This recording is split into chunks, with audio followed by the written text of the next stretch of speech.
Good morning on this rainy morning. Today I want to talk a little bit about restorative justice circles and how I incorporate it in my classroom.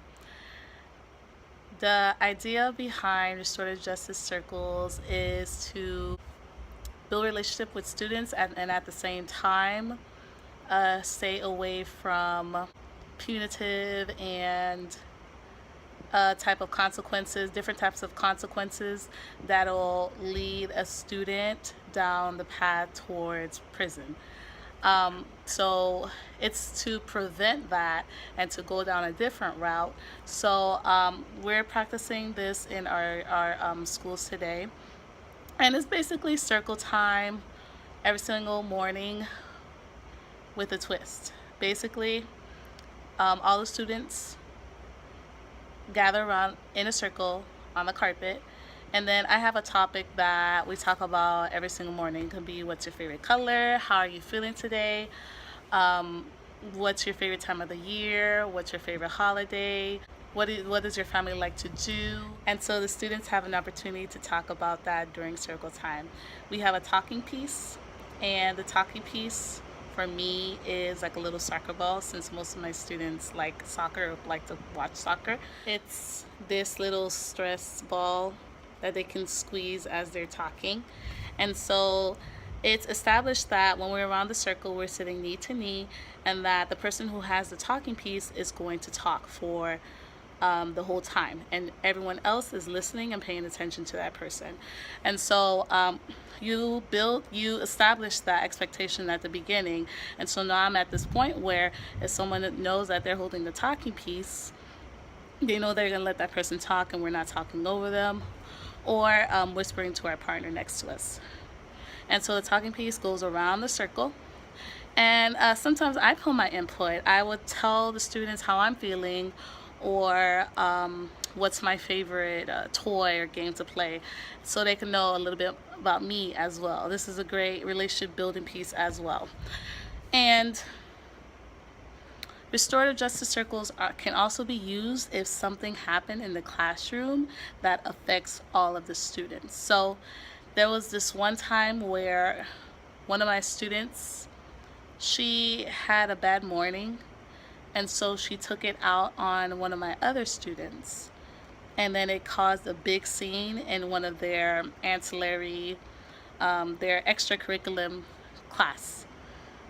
And so I wanted to address that as a class because all of the students saw what happened, and all the students felt some type of way after it happened. And so right after their, I think it happened in Spanish, right after Spanish class, I made everyone go back in our circle. Even though it was in the morning, everyone sat down around the perimeter on the carpet, and I included myself as well, and I wanted to address that. I wanted the whole class to talk it out. I wanted that student to talk about it with the other student, how she was feeling, what happened, because I hold it in my classroom. It's unspoken, but I want my classroom to be a safe space, and I expect it to be a safe place where everyone can talk about how they're feeling and be comfortable about things that happen at home as it relates or as it affects the classroom in the school. So we sat down, we talked about it. We basically restored the peace and the calmness that is expected in the classroom, because that little incident that happened during their Spanish class, it really disrupted the the expectations that I had. Basically, it was the first incident. I saw them kicking each other, or they were kicking each other, and that normally does not happen at all. That's an expectation that should not happen. And so we addressed it, and since then it did not happen again. Another thing that you can use circle time is when actually one of my students, he was just having a bad day, and he was just not listening to me. This was towards the beginning of the year in August. He was not listening to me, and he wasn't following instructions. And so I felt myself getting frustrated, and I think I let my frustration show.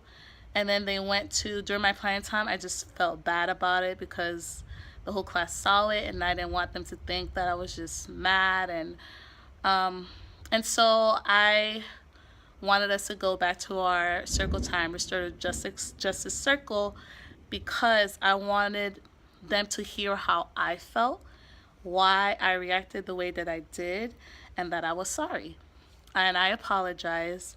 And the whole class was just somber, just like, it's okay, Miss, it's okay, it's okay. Um, you're good. They were saying that. And then the student that was misbehaving, he was just like plopped over in the corner. He wasn't listening to me to get in the circle, but I can tell he was listening to how I felt about his behavior like that. Even though I didn't really point him out. I just told the class how I felt and how I feel when everyone follows the expectations. And so after I did that restorative justice circle around that incident, I did not have any behavior issues with him after that. And so I kind of that's a relationship builder that just built the bridge to our relationship. And ever since then, things have been running a bit smoother in my class now. This is something different that I've done. Usually I have opportunities to build relationships with my students throughout, maybe during lunch or recess, and we talk during downtime. But the restorative justice circle is actually a built-in time in the school day where you would do it in the beginning of the day to set the tone, the mood, the flow of the rest of the day. And so we do it every single morning, even if we're running late or there's something that we need to do, because we'll be like, oh, what about our circle time? Or something like that. It's their opportunity to talk about whatever they want to talk about, and not do it during the class period or during reading time. You know how they do. They like to tell their little stories after a read aloud or during math time, during a number story or something like that. But it's really a great way to build relationships.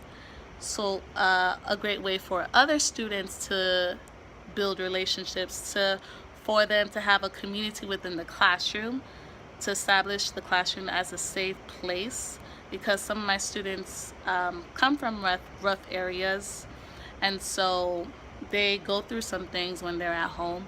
And so this is a way for them to know that this is my space where I can talk about anything that I want to, where I can talk about how I'm feeling. And I really support the restorative justice circles. Well, beforehand, I wasn't really doing consequences or things that, just because, but this was just something, a different way for me to incorporate expectations and rules and relation building all at one time. So this is my carpet area where I have my restorative justice circle. I have a huge carpet, by the way.